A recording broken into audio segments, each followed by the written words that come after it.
los versos del 13 al 20, Mateo capítulo 16, versículos del 13 al 20. Gracias, Pablo. De verdad que mucho que tengo una garganta así. Evangelio de Mateo capítulo 16, vamos a leer los versos del 13 al 20. Y a medida que lo vayamos encontrando, nos ponemos de pie en reverencia a la palabra del Señor. El tema que vamos a estar hablando hoy es el fundamento de la iglesia. El fundamento de la iglesia, ¿verdad? En este aniversario de la iglesia cumple 35 años. De los 35 yo conozco la iglesia 34. Pero yo llegué en el 81. Era un pibe. Y queremos, ¿verdad? Volver a repasar cuál es el fundamento de la iglesia. Amén. Siempre es bueno volver a inspeccionar los fundamentos de nuestra vida espiritual. Vamos a leer esa palabra en esta hora. Mateo 16 del 13 al 20. Lo leemos en el nombre del Padre, del Hijo y del Espíritu Santo. Y dice la palabra del Señor: viniendo Jesús a la región de Cesarea de Filipo, preguntó a sus discípulos diciendo: ¿quién dicen los hombres que es el Hijo del Hombre? Ellos dijeron: unos Juan el Bautista, otros Elías, y otros Jeremías o alguno de los profetas. Él les dijo: ¿y vosotros? ¿Quién decís que soy yo?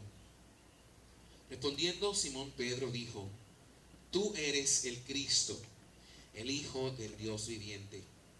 Entonces le respondió Jesús: bienaventurado eres Simón, hijo de Jonás, porque no te lo reveló carne ni sangre, sino mi Padre que está en los cielos. Y yo también te digo que tú eres Pedro, y sobre esta roca edificaré mi iglesia, y las puertas del Hades no prevalecerán contra ella. Vamos a aguantarla ahí. Vamos a cerrar nuestros ojos, inclinar nuestras cabezas y vamos a pedirle al Señor que sea el que nos hable en esta hora. Eterno Padre que está en los cielos, en esta hora nos acercamos a ti en el nombre de Jesús. Sabemos, Señor, que tu palabra es verdadera. Tu palabra es verdad, dice ella, tu palabra en la Biblia, en Juan 17:17, dice que tu palabra es verdad. Señor, sabemos que fue inspirada por tu Espíritu Santo. Sabemos que fue revelada por Él. Señor, tú le revelaste a Mateo esta verdad, Señor, y Él, bajo inspiración de tu Espíritu, la escribió de manera inerrante para nosotros hoy, en el siglo XXI, Señor. Te pedimos, Padre, que ese mismo Espíritu que reveló y que inspiró esta escritura sea en esta preciosa noche abriendo nuestros ojos, nuestro entendimiento, Padre amado, y que podamos recibir la iluminación de Él, y no solamente recibir la iluminación de Él, sino que podamos, Señor, vivir de acuerdo a tu palabra. Señor, yo me escondo detrás de la cruz de Cristo. Tú sabes que yo soy un ser humano falible, Señor. Estoy propenso al error, soy propenso, Señor, al pecado, Señor, que mora en mí. Pero en esta hora me escondo detrás de la cruz de Cristo.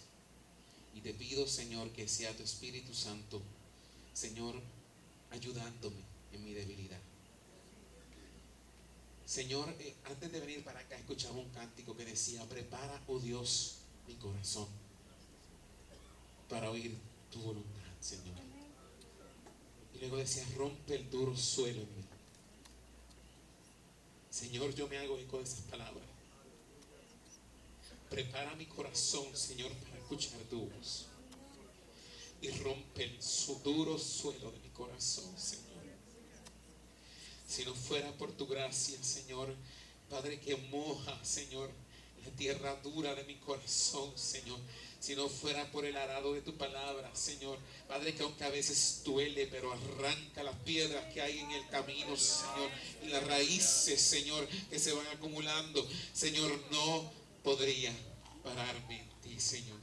Padre, rompe el suelo de nuestro corazón en esta hora, Señor, y haz tu terreno, Señor, Padre amado, que sea bueno, terreno fértil, Señor, para que cuando caiga la semilla de tu palabra, Señor, ella pueda germinar y producir frutos, Señor, agradable de justicia para ti. Señor, que podamos producir fruto al 30, al 60 y al 100 por uno. Padre, para la gloria de tu nombre, Señor, te lo pedimos. En el nombre de Jesús. Amén, amén. Gracias, Señor. Podemos sentarnos en esta hora. El fundamento de la iglesia. Fíjese que este pasaje que acabamos de leer nos habla acerca de la identidad de Cristo. Cuando hablamos de identidad nos referimos a lo que es básicamente la esencia de algo, la sustancia. La identidad es la sustancia, es lo que nos identifica como individuos, como nosotros mismos. Es lo que nos da conciencia de quiénes somos y nos da conciencia de quiénes son las demás personas. Es la identidad, la esencia de quienes somos, con nuestras propias características. Es lo que nos define como individuos. Y la iglesia está fundada. Cuando me refiero a la iglesia, no me refiero solamente a esta congregación, sino a la iglesia universal de Cristo. La iglesia ha sido edificada sobre la identidad de la persona de Cristo. ¿Cuántos están conmigo? ¿Cuántos pueden decir amén? Hemos sido edificados sobre la identidad de Cristo, sobre ese fundamento que es el mismo. Hay algo interesante aquí en este pasaje, y es que estos hechos suceden en una ciudad que se llama Cesarea de Filipos. Cesarea de Filipos se encontraba o se encuentra a 120 millas al norte de Jerusalén. Y lo interesante de esto es que esto no sucede en un territorio judío, sino que sucede en un territorio pagano. Esta ciudad o este lugar en el tiempo de los cananeos era un centro de adoración a Baal. Cuando los griegos después invadieron, ¿verdad?, todo el territorio y llegó al imperio griego y se estableció en esa ciudad, era un centro de adoración al dios Baco. ¿Saben quién era el dios Baco? ¿Alguien se acuerda? ¿Se acuerdan los bacanales? ¿Verdad? Era un dios de orgías y todas esas cuestiones, y del vino y todas esas cuestiones. O sea que era un centro pagano. Ahora, en los tiempos de Cristo, que estaba el imperio romano, ¿verdad?, el que estaba gobernando, era un centro de adoración al emperador. Y en medio de ese ambiente pagano, Jesús le hace una pregunta a sus discípulos: ¿quién dicen los hombres que es el Hijo del Hombre? La importancia de la pregunta de Cristo radica en una sola cosa, y quiero que me acompañen en la escritura. Vamos a ver varios pasajes. ¿Saben, mi hermano? Una correcta confesión de Cristo, una correcta confesión, una correcta convicción de la persona de Cristo y de su obra es esencial para la salvación. Nadie puede ser salvo si realmente no comprende quién es Cristo. No estoy hablando de la gracia de Dios. La gracia de Dios es soberana, ¿verdad? Dios puede salvar a un bebé, seguro que sí, todas esas cosas. Pero necesitamos tener una conciencia real de quién es Jesús y de cuál es su obra. Quiero que me acompañen un momentito a Romanos capítulo 10. Vamos a ver lo que dice allí la escritura. Romanos 10, versículo 9 y verso 10. Acompáñenme allí. ¿Qué dice allí? Es un pasaje muy conocido, la gente lo repite mucho por ahí, especialmente cuando se predica, se expone el evangelio. Que dice, vamos a leerlo todos juntos. ¿Qué dice? A la cuenta de 3, a la 1, a la 2 y a la 3. ¿Qué dice?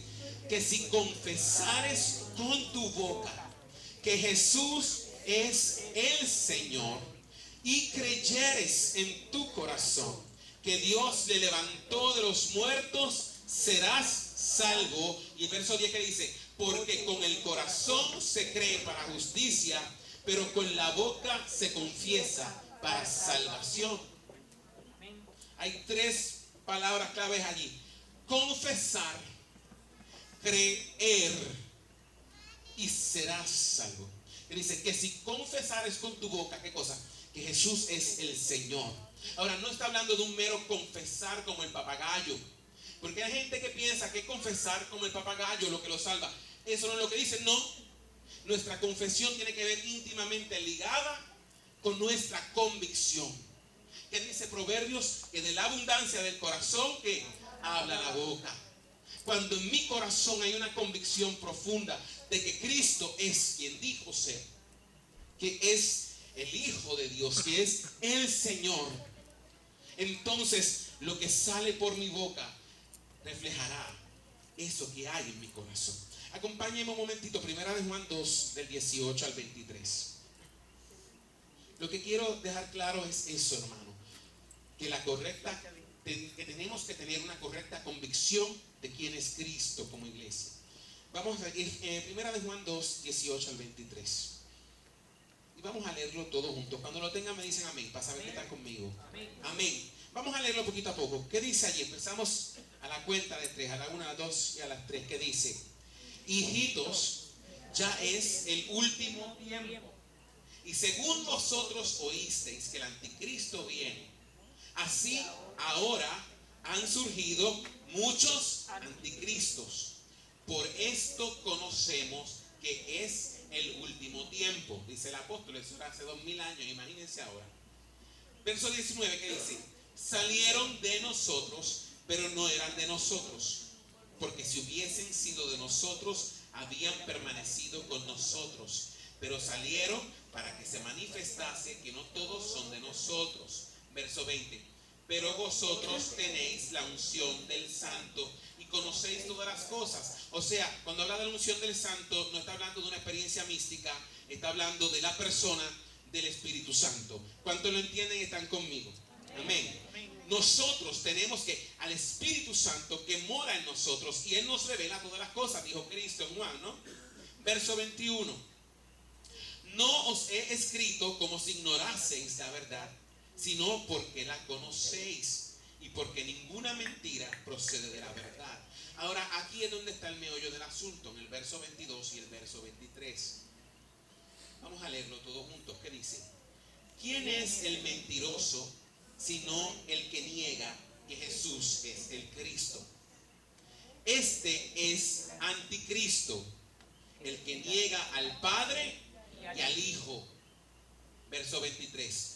Todo aquel que niega al Hijo tampoco tiene al Padre. El que confiesa al Hijo tiene también al Padre. ¿Ven la importancia de tener una verdadera convicción acerca de quién es Jesús? El que niega al Hijo, niega al Padre. El que tiene al Hijo, tiene al Padre. Uno de mis evangelios favoritos es el Evangelio de Juan. Me encanta, porque recalca tanto esa verdad de que el que tiene al Hijo, tiene la vida. Y el que no tiene al Hijo, no tiene la vida, sino que la ira de Dios está sobre él. Vamos a la primera de Juan 4, ahí mismo, 2 capítulos más tarde, en el verso del 1 al 3. Dice lo siguiente, vamos a leerlo todos. Dice: amados, no creáis a todo espíritu, sino probad los espíritus si son de Dios, porque muchos falsos profetas han salido por el mundo. Ahora, este versículo es importante porque los que venimos de un movimiento carismático sabemos, ¿no? Que cuando caía alguien endemoniado, muchas veces le preguntaba: Jesucristo vino en carne. Hermano, no está hablando ahí de endemoniado. Ahí está hablando de falsos maestros.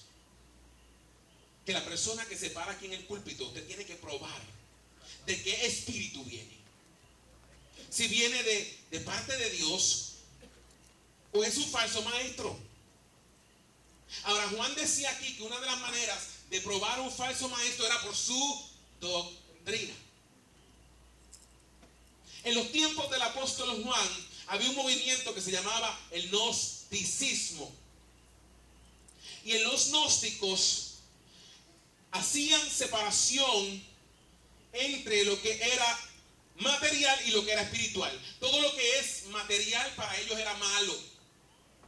Y todo lo que era espiritual, todo lo que era etéreo, todo lo que era superior, eso sí era bueno. O sea, para ellos era imposible que Cristo hubiese venido en carne. creían. ¿Cómo es posible que Dios, que es espíritu, que es bueno, porque todo lo que es espíritu es bueno, se haya metido en un cuerpo de carne? No podían hacer esa separación porque para ellos esto es que malo, malo, malo. Y esa doctrina existe en muchas iglesias hoy día.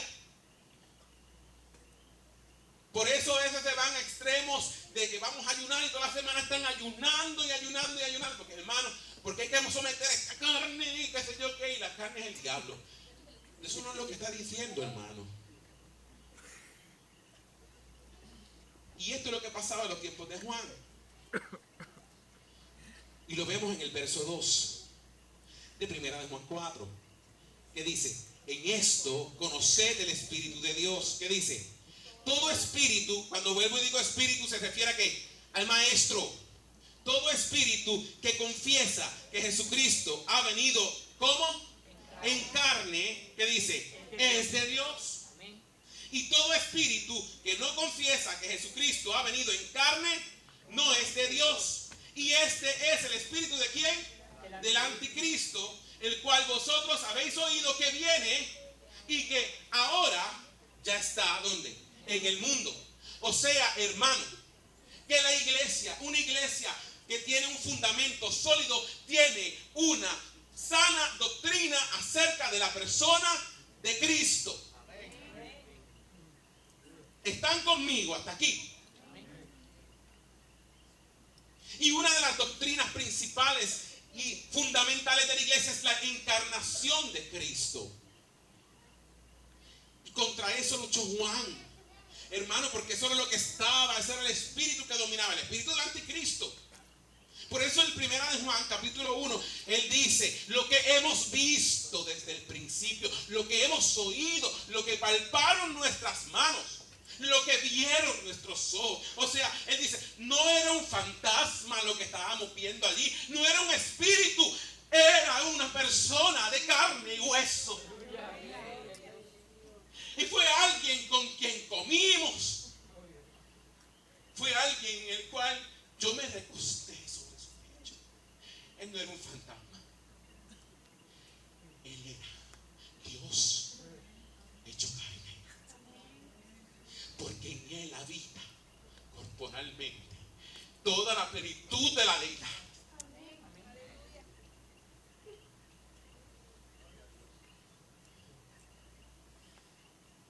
Se vistió de un velo humano, pero ahí dentro era Dios mismo. Él es Dios. Y Él es el fundamento de la iglesia. La persona y la obra de Cristo siempre van juntos.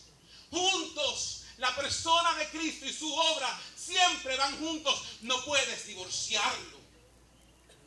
Son una misma cosa. La iglesia está fundamentada sobre la identidad de Cristo. Volvamos a Mateo capítulo 16 y vamos al verso 13. Miren la pregunta. Les dije que esto sucedió ¿dónde? En Cesarea de Filipos, un territorio pagano. Y allí, en ese lugar, lleno de ídolos, lleno de idolatría, fue donde Pedro hizo la mayor confesión de fe. Y eso a mí me habla de un Dios soberano que tiene poder por encima de los ídolos. El poder de Dios no está limitado a un lugar. Los judíos pensaban que Dios no podía manifestarse fuera del territorio de Israel, fuera del templo, fuera de Tierra Santa. Pero Dios es el dueño de toda la tierra. Gloria a Dios.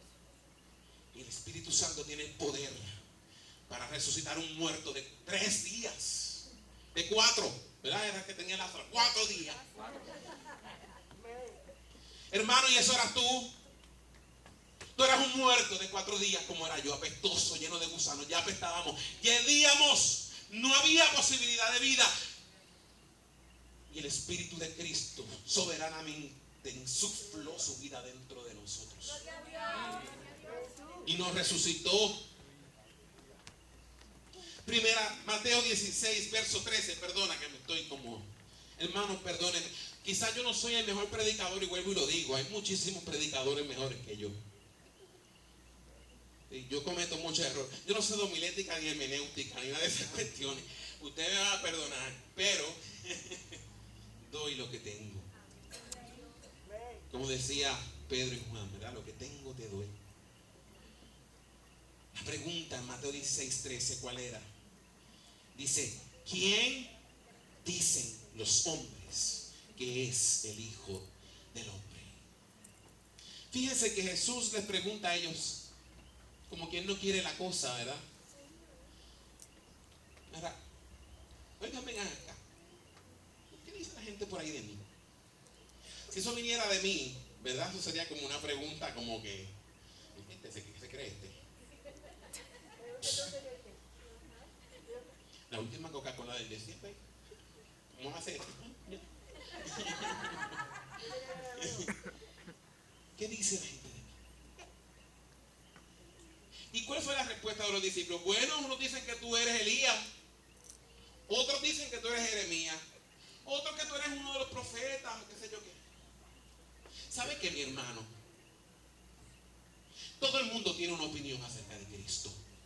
Hoy día, todo el mundo tiene una opinión acerca de Cristo.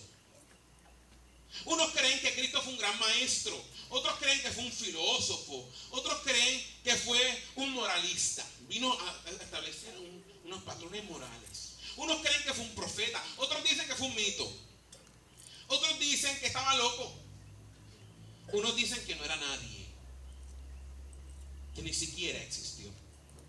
¿Saben qué? La persona de Cristo siempre ha traído controversia. La gente no tiene problema con Dios. Usted va a una escuela pública y habla de Dios y todo el mundo, ¡ay, qué bonitas palabras! ¡Ay! Pero menciona el nombre de Cristo para que usted vea cómo le caen las avispas. Porque Dios es un concepto genérico. Los hinduistas hablan de Dios, pero ¿de cuál hablan? Tienen 10,000.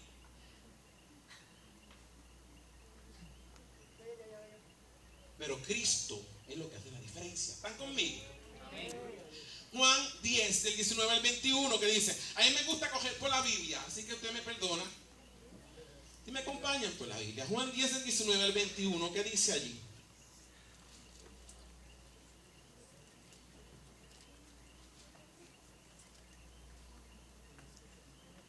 Este es el famoso pasaje de Jesús, el buen pastor. A mí me encanta ese pasaje, porque es que Jesús era controversial. Jesús le gustaba como revolcar el avispero. ¿Sabe por qué? Porque Jesús escandaliza la mente para revelar lo que hay en el corazón. Y lo hace con nosotros. Verso 19 de Juan 10, que dice, volvió a ver qué cosa, dice allí, disensión, ¿entre quién? Entre los judíos por estas palabras. ¿Cuáles palabras? Yo soy el buen pastor y conozco mis ovejas y las mías me conocen. Y por esas palabras, ¿verdad? Como Jesús hablaba de, primero que él usaba el nombre yo soy, y lo usaba sin ningún tapú. Y los judíos sabían lo que él quería decir con eso. Yo soy es el ego eimi. El yo soy de Éxodo 3:14. Y él feliz de la vida, yo soy. Y los judíos realmente entendían, este tipo dice que es Dios. Hermano, y póngase en el lugar de los judíos. Piense por un momento que Cristo está aquí en medio nuestro. Cristo no tiene una luz especial. Cristo no tenía un halo alrededor de la cabeza, ni ángeles que le cantaban. Cristo era un hombre normal. Piense como judío en ese tiempo. Si usted ve a Antonio diciendo, yo soy el pan de vida, hermano, que usted va a pensar, por favor. Va a pensar que el tipo está loco. O sea, no podemos juzgar tan mal a los judíos por eso. Porque era un hombre. Ahora, las obras que él hacía hablaban por él. Pero no podían entender, porque no podían quitarse de frente que lo que estaban viendo allí era un hombre. Y no era el Mesías que ellos esperaban.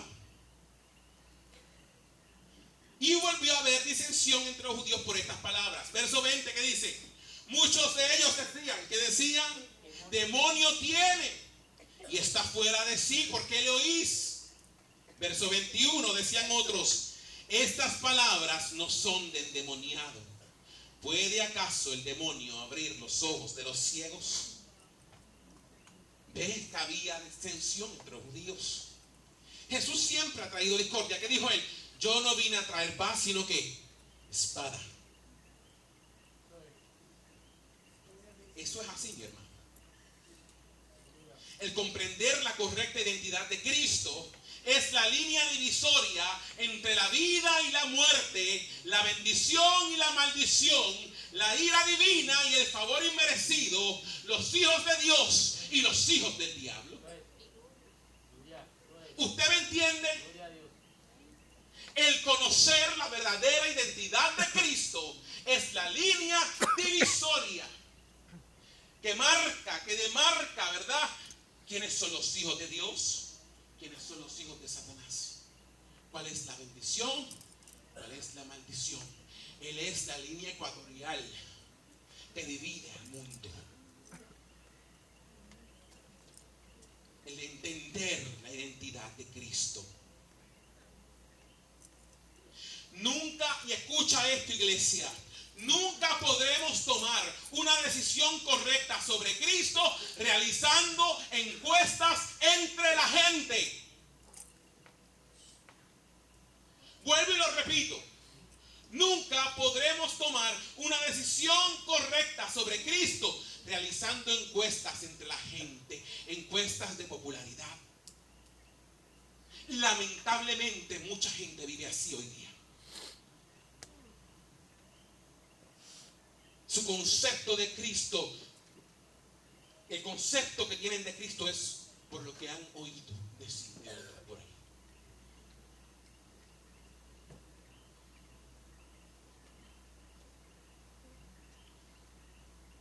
Segundo punto en esta noche. Lo importante no es lo que la gente piensa acerca de Cristo, sino lo que tú y yo pensamos de Él. Mateo 16:15. Lo importante no es lo que la gente piensa, sino lo que tú, iglesia, tú que te llamas ser iglesia de Cristo, piensas de Él. ¿Sabe por qué esto es importante, mi hermano? Porque muchos de los jóvenes que se están levantando en nuestras iglesias no saben quién es Jesús. Mucha de la gente que hay dentro de nuestras iglesias, que dicen ser cristianos, que llevan 30 años, no saben quién es Cristo. No conocen las doctrinas.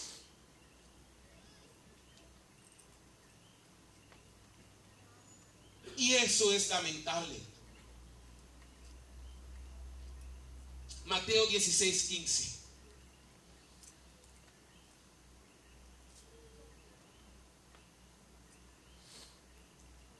Él les dijo: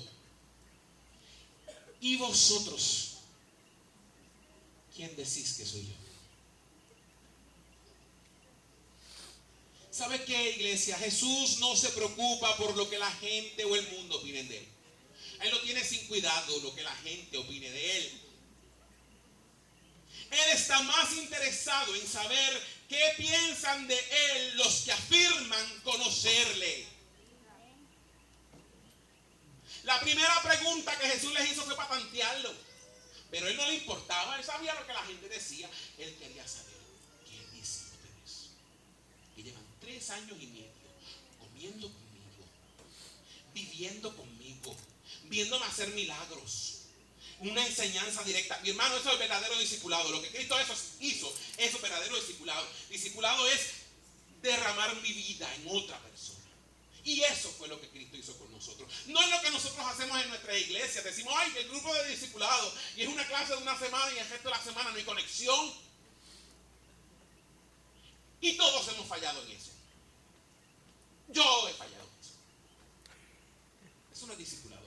Lo que Cristo hizo es discipulado. Intensivo, 3 años y medio, día y noche con esos hombres.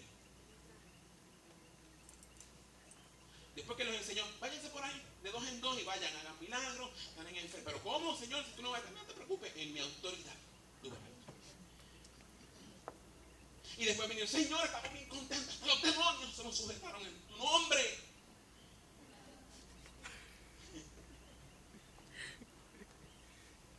Porque no iban en su autoridad. Hasta Judas hizo milagros, mi hermano. O sea que no te engañes, mi hermano.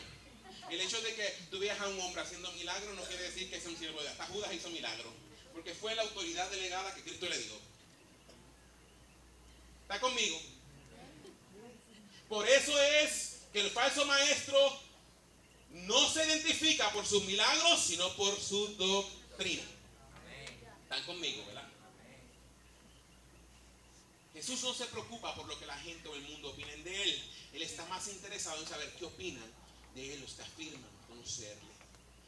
El poder de la iglesia radica, escucha, Iglesia Bautista de Batelle, el poder de la iglesia radica en una correcta convicción de quién es Jesús. Nuestras palabras y acciones deben afirmar la identidad de Cristo. En la época bíblica se le atribuía el nombre una considerable importancia, mi hermano. Había una relación directa entre el nombre de una persona y su personalidad, su identidad. ¿Se acuerdan de Nabal? Creo que era Nabal, el esposo de Abigail, que después fue esposa de David. Nabal, ¿qué significa? Que era testarudo. Era como un burro, como un necio. Y así mismo era. Había una identidad había una relación entre su nombre y lo que él era. Jacob. ¿Qué significa Jacob? Usurpador, engañador. Eso mismo era. Isaac, risa. ¿Por qué le pusieron ese nombre? Porque la vieja tenía 90 años cuando parió y dijo, ¿cómo hallo? Yo una vieja de 90 años y un viejo de 100. Y yo estoy dando de mamar a un niño.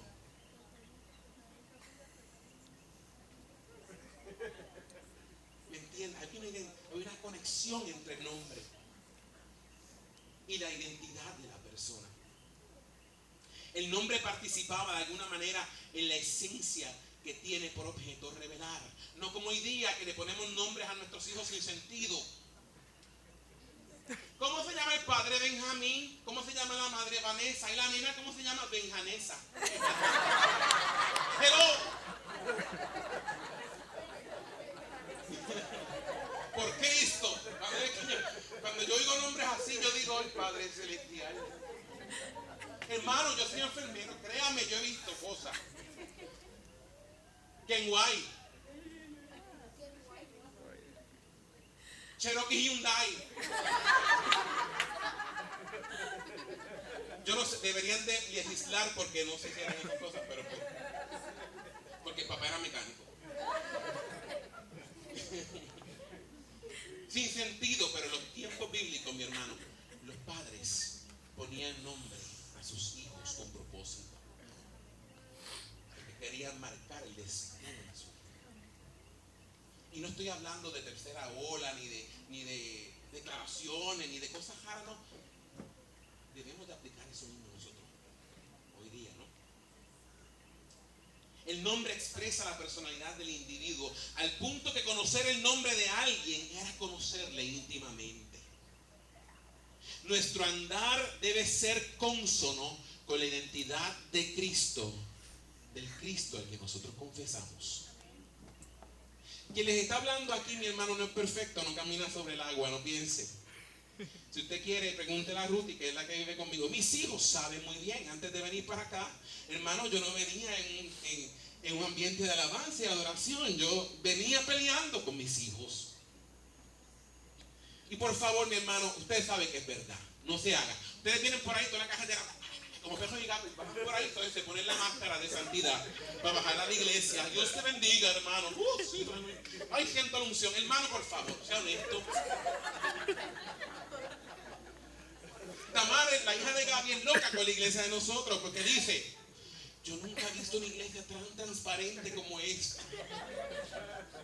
Porque nosotros, hermanos, somos como somos.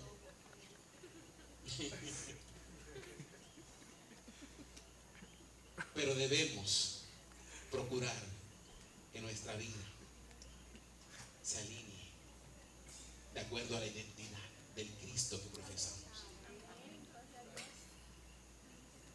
Y parte de eso es la transparencia, ¿lo sabía?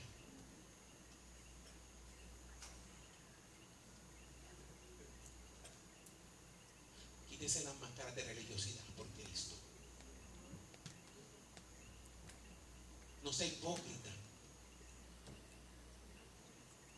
Y me hablo yo también, pues también todavía, aunque soy bastante transparente, pero hermano, de cuando me la pongo también. Porque nadie quiere que le vean sus defectos. Hay gente que me critica porque dice, tú no debes de decir todo en el púlpito, pero ¿sabes qué? Pues, que me conozcan. Es decir, le he hecho flea también de una vez.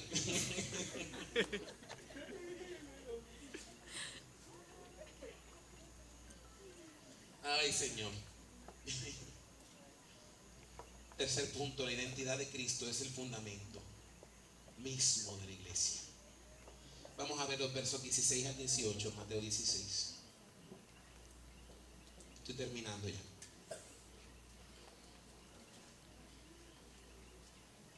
Respondiendo Simón Pedro, ¿qué dijo? Ese hombre a mí me encanta.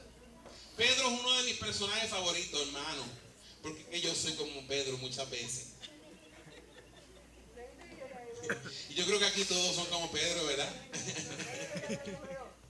Cuidado que metemos las patas hasta ñu, decimos cosas, sí Señor, porque contigo hasta la muerte, y 5 minutos más tarde, no permitas que esto te pase, Señor. Tú eres, y es que le dice, tú eres el Cristo, el Hijo del Dios viviente, y 5 minutos más tarde, si buscas 5, 4, digo no sé si fueron 5 minutos, pero por lo menos 5 o 6 versículos después, Señor, no permitas que esto te acontezca. ¿Qué le dijo eso? Apártate de mí, Satanás. Pero Pedro me encanta, porque Pedro es tan humano. Pero escuchen esto, ¿qué le dijo Pedro? Después que Jesús hace esa pregunta, a mí me encanta, porque si vamos del versículo antes, del 15, Él les dijo, ¿y vosotros quién decís que soy yo? Respondiendo Simón Pedro dijo, tú eres el Cristo, el Hijo del Dios viviente. Fíjense que Pedro no se tardó mucho en contestar. Él no lo pensó 2 veces. ¿Y ustedes quién dicen que soy yo? Tú eres el Cristo, el Hijo del Dios viviente. Esta revelación, mi hermano, no fue el resultado de la investigación de Pedro, sino de la gracia de Dios. Sus ojos fueron abiertos. Tenemos que entender algo, nuestra fe no es ciega. Hermano, el que le diga a usted que la fe es ciega, está bien tostado. Ay, confía en Dios, cierra los ojos y tírate. Hermano, no sea loco. Porque la fe no está basada en la nada. La fe está fundada en una persona, en Cristo. Cuando yo cogí clases de apologética allá en Elpi, hermano, bendito sea el Señor, yo no he terminado Elpi, pero pues amén. Me enseñaron que hay 3 niveles de fe. El primer nivel es noticia, es el contenido del mensaje. Y es esto que está aquí. La fe primero se basa en el contenido. Tiene que haber contenido, tiene que haber sustancia, tiene que haber esencia. El segundo nivel de fe es ascensus, y es cuando ese contenido, ese mensaje se asienta en mi mente, cuando lo comprendo, cuando se me meten las neuronas, cuando es parte de mis neuronas. Eso se llama ascensus. Y esa parte es bien importante. El predicador tiene mucho que ver allí, porque el predicador tiene que prepararse y exponer las escrituras correctamente para llevarle el contenido correcto. Y la otra parte tiene que abrir el cerebro para que pueda entender lo que está oyendo. ¿Me está entendiendo? Tiene que abrir el oído. Y poner sentido y entender, mi hermano. Y deje de estar divagando, porque a veces los hermanos en la iglesia, tú los ves así. Por Cristo. Hermano, edúquese. Hermano, tiene que disciplinarse. Ponga la mente en la iglesia cuando está en la iglesia. Deje de estar pensando en pájaros preñados. Deje de estar pensando en la olla, la habichuela que dejó. Concéntrese en el culto. Porque un cerebro que está pensando en habichuela no está recibiendo la palabra, por favor. Y eso es una cosa que usted tiene que educarse. Perdón, me parece que esto me dice, es que me siento en confianza. Yo aprendí, tuve que aprender. Yo trato de mantener la mente enfocada en la palabra cuando vienes aquí a predicar a la iglesia.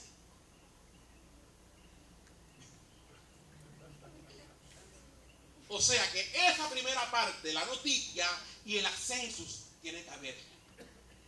Tiene que haber, tú tienes que ponerte tu parte. Ahora, la tercera parte, el nivel de fe, el tercer nivel de fe, se llama fiducia, que es la fe verdadera. Y es cuando eso que ya yo comprendí en mi mente no se queda aquí en el casco, sino que baja acá.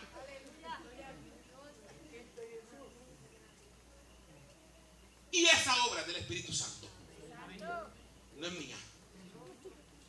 Pero tiene, mi hermano, que estar aquí, Tacumen. Tiene que estar aquí. ¿Usted me está entendiendo? Una fe ciega se llama fideísmo. Eso no es fiducia. Eso es una fe ilusa. Ese es que tírate por ahí para abajo, coge el préstamo, que eso lo termina de pagando el anticristo. Sí, claro. Todavía llevo 20 años pagando un préstamo estudiantil porque me dijeron eso. Solo paga el anticristo, muchachos. Dígaselo, Obama. Ay, padre, yo me siento muy chistosito. Pero usted me está entendiendo, iglesia. La fe no es ciega. Se basa en hechos. Se basa en una verdad. Una verdad que fue revelada en la Escritura.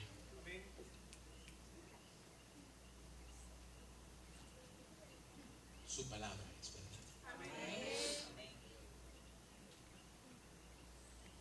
Y como iglesia somos responsables de presentar la evidencia de la identidad de Cristo al mundo. Y más en esta época. Hace 50 años atrás, usted venía donde un grupo de jibaritos y le predicaba el evangelio y ellos creían porque tenían corazones sencillos y simples. Pero hoy día la gente lee. Hoy día la gente tiene Google y Wikipedia, que está lleno de mentiras, pero olvídate, está en Wikipedia. Yo di clases de enfermería en el Instituto de Banca. Yo prohibía que hicieran las asignaciones de Wikipedia. Pero siempre así. Ni modo. La gente lee. Y estamos, no sé si usted lo ha percibido, pero el espíritu del anticristo es cada vez más fuerte, más hostil. Lo nota en la manera en que la gente se expresa de la iglesia, cómo se expresan de Cristo. ¿Y sabe qué? Tienen razón, porque el evangelio que le hemos predicado es un evangelio estúpido. Y perdone que le hable así. Un evangelio de, ay, ven a Cristo y todo se te va a solucionar. Hermanos, son mentiras. Ven a Cristo y Dios te va a sanar. Hermano, y si Dios no quiere sanarlo,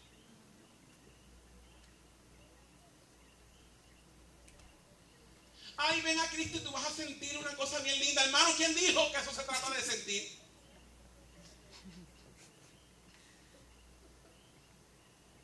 No le dice la verdad. Ven a Cristo y viene persecución. Ven a Cristo y viene pala. Ven a Cristo y posiblemente tengas que dejar tu vida. Eso no se le dice. Esto es un evangelio rusa. Un evangelio que no aguao.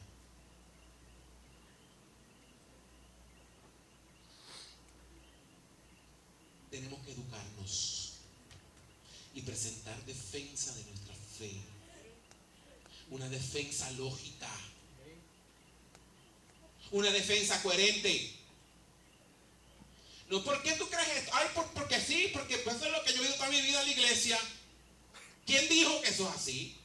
No, yo creo esto, por esto, y esto, y esto, y esto. Y está sustentado sobre esto, esto, y esto, y esto. ¿Están conmigo?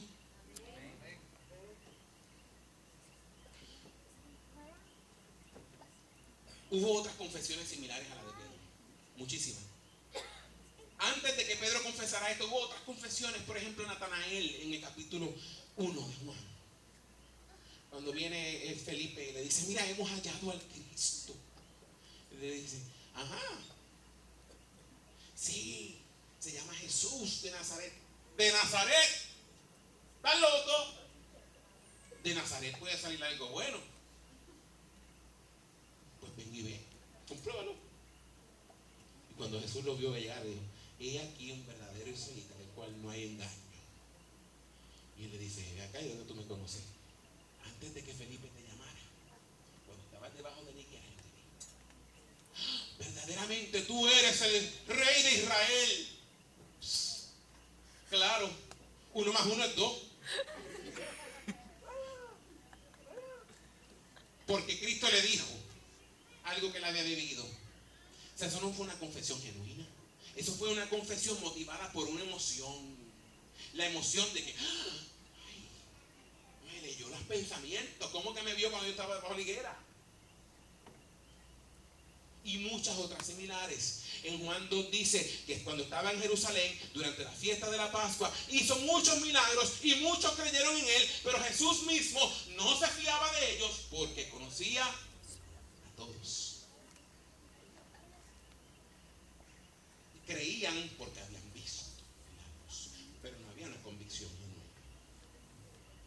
Y lo que Pedro dijo allí no fue motivado ni por emocionalismo, no fue motivado por ninguna otra cosa, sino que la genuina convicción, la genuina iluminación del Espíritu Santo en su corazón. ¿Qué hace a esta confesión distinta? Número 1, Jesús mismo preguntó por ella. Número 2, no fue una respuesta emocional a un milagro. Número 3, fue una afirmación sincera y estudiada de un hombre que fue enseñado por Dios. La afirmación de Pedro es la roca sobre la cual la iglesia está fundamentada, versos 17 y 18, y con esto concluimos aquí.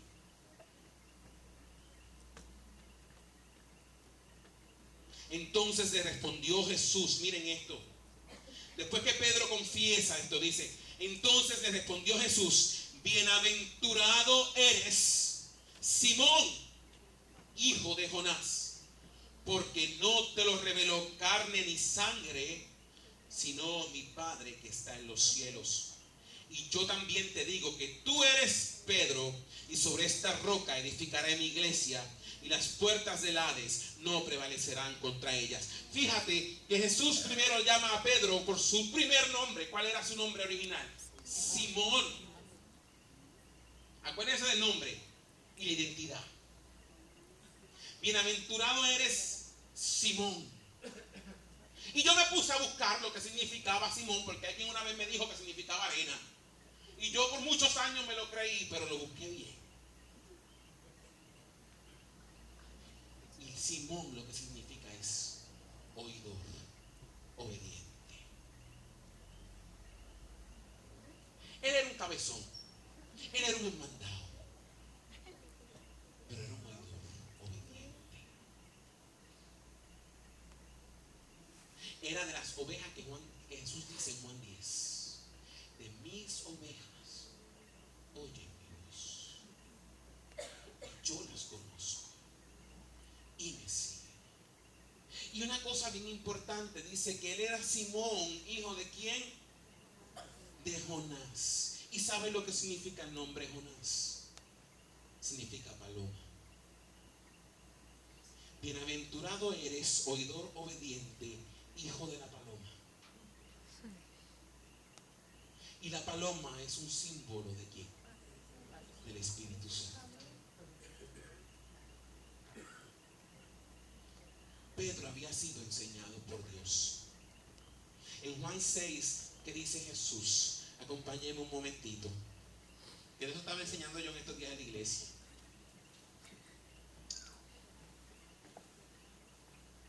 Juan 6.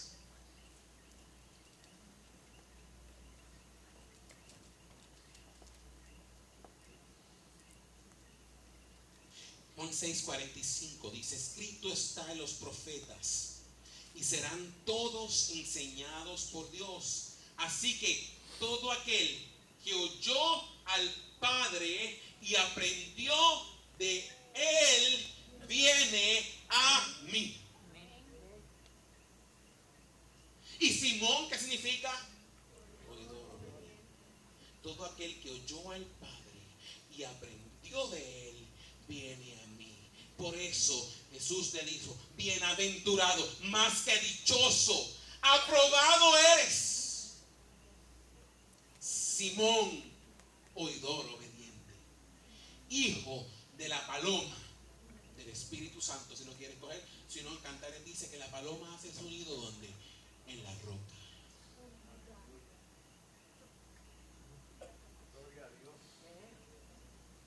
Simón, hijo de Jonás, porque no te lo reveló carne ni sangre. O sea, tú no consultaste esto con hombre. Esto no fue que vino él y te dijo: Cristo, y te comentó. No te lo reveló carne ni sangre, sino que mi Padre que está en los cielos. Porque tú escuchaste la voz del Padre y aprendiste de Él. Y después le dijo: y yo también te digo, volvemos a Mateo 16, 18.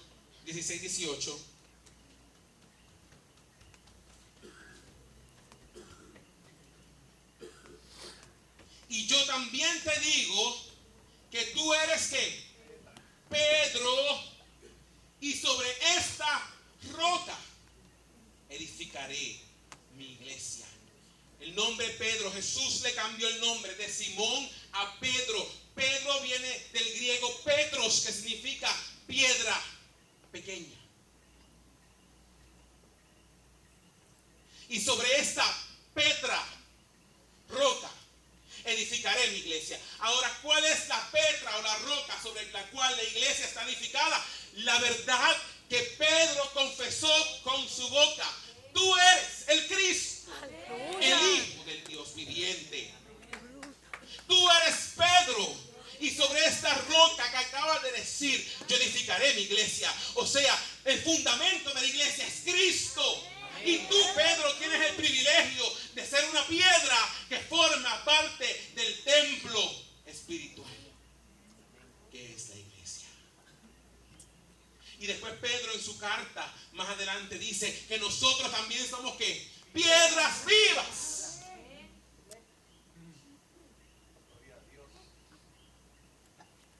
La iglesia es un edificio. Cristo es el fundamento. Y nosotros tenemos parte, el privilegio de formar parte de ese hermoso edificio que Dios está levantando. Tú eres una de las piedras dentro del cuerpo de Cristo. Si has creído en Jesús, el Hijo de Dios, eres una de las piedras del templo vivo. Si no has creído en el Hijo de Dios, hoy puede ser una noche en la que puedas conocerle y formar parte del templo vivo de Dios.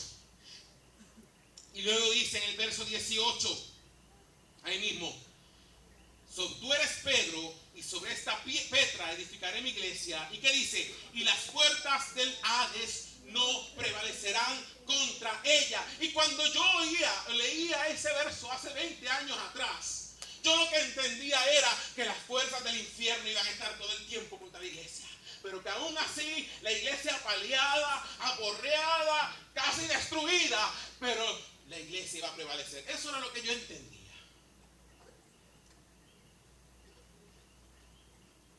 Hasta que vi Brave.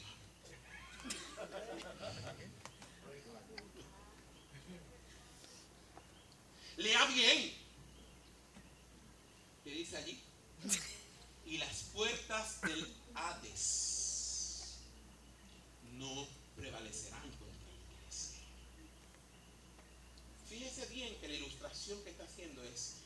El Hades es como una ciudad amurallada. Y las ciudades antes tenían que puertas, ¿se acuerdan? Para evitar que los enemigos entraran. Aquí está diciendo que es al revés. No es que la iglesia está apoyada, no es que la iglesia está por las puertas del infierno. No, la iglesia es la que va a sitiar a la Hades. Amén. Gloria a Dios. Y la iglesia es como un arriete. ¿Sabe lo que es el arriete? ¿Vieron Braveheart, verdad? El arriete era como un palo que usaban y ¡pum! ¡Pum! Contra la puerta hasta que la puerta de la ciudad cedía. ¿Usted está entendiendo? La iglesia es el arriete. Iglesia Bautista de Batelles, tú eres el arriete que va a destruir la fuerza, las puertas del infierno. ¿Usted me está entendiendo? Con esto concluimos. La verdad de la identidad de Cristo cambia nuestra propia identidad. Cuando entendemos quién es Jesús, eso cambia nuestra propia identidad. Antes eras Simón, ahora eres Pedro, una piedra dentro del templo espiritual que es la iglesia. Y las puertas del Hades no prevalecerán contra la iglesia. Iglesia Bautista de Batelles, hoy celebras 35 años. ¿Cómo están tus convicciones luego de 35 años, iglesia? ¿Cómo están? Nuestras convicciones a veces cambian, titubean de acuerdo a nuestras circunstancias. ¿Cómo estás hoy? ¿Cómo te sientes? ¿Te sientes aporreado? ¿Te sientes apaleado? Créeme, yo me he sentido así. Pero allí dice que las puertas del Hades no prevalecerán contra la iglesia. Porque cuando mis convicciones están correctas en la persona de Cristo, mi propia identidad en Cristo cambia.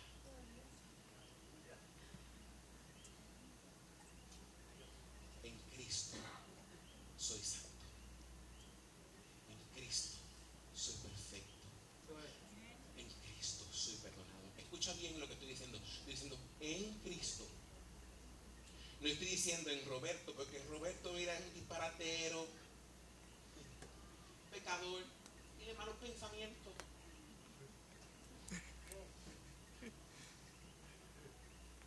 Pero en Cristo soy perfecto. Y lo que vale es lo que Dios pide. Yo le hago a la iglesia siempre una ilustración. Este bolígrafo soy yo. Y mi Biblia es Cristo. Tengo un lápiz aquí, déjame usarlo. El lápiz soy yo. Y mi Biblia es Cristo. Lo que hace Dios cuando nos salva es que nos arranca de la familia de Adán, nos saca de las tinieblas y nos traslada al reino de su Hijo. Nos coloca, nos pone en una nueva posición. Y esa posición es en Cristo. Y la palabra en implica dentro. Me pone en Cristo. Y aquí está Roberto Lugo con sus trapos, con su lepra, cojo, manco, ciego, tiene un ojo gacho. Pero Dios lo toma y lo coloca en Cristo. Y cuando Dios mira a Roberto, no ve a Roberto, ve a Cristo. Por eso soy perfecto en Cristo. Soy santo en Cristo. Soy perdonado en Cristo. Soy acepto en el amado. Y ese amado está con A mayúscula. Esa madre. Lo que vimos ahorita. Él es el mejor y más excelente José. Él es el mejor y más excelente Daniel. Él es el mejor y más excelente Esther. Él es el mejor y más excelente Moisés. Él es el mejor y más excelente Adán. El mejor y más excelente Abel. El mejor y más excelente Abraham. Él es el cumplimiento de la ley y de los profetas. Él es el centro de la historia. Todos los santos desde Adán hasta Cristo fueron salvos porque pudieron ver a Cristo a través de la distancia entre medio de la neblina, pero lo pudieron ver y fueron salvos por Él. Ellos se salvaron mirando al futuro. Nosotros nos salvamos mirando al pasado. Pero es central siempre